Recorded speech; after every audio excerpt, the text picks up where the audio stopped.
L'un des plus gros clichés sur le sport adapté, c'est que ce serait un sport sans vrai esprit de compétition.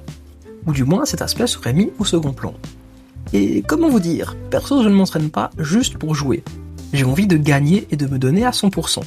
Alors attention, je ne dis pas qu'il faut être mauvais perdant, irrespectueux envers ses adversaires, ou vivre chaque défaite comme un drame insurmontable. C'est un extrême qui n'est pas sain. Toutefois, l'idée que le sport adapté égale pas d'esprit de compétition est selon moi assez absurde.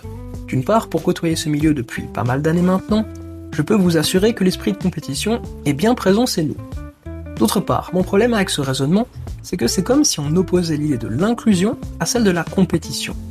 Or, du moment que ce n'est pas toxique et qu'on évite les coups du style « un joueur ne joue jamais parce qu'il est trop handicapé », les deux peuvent parfaitement coexister.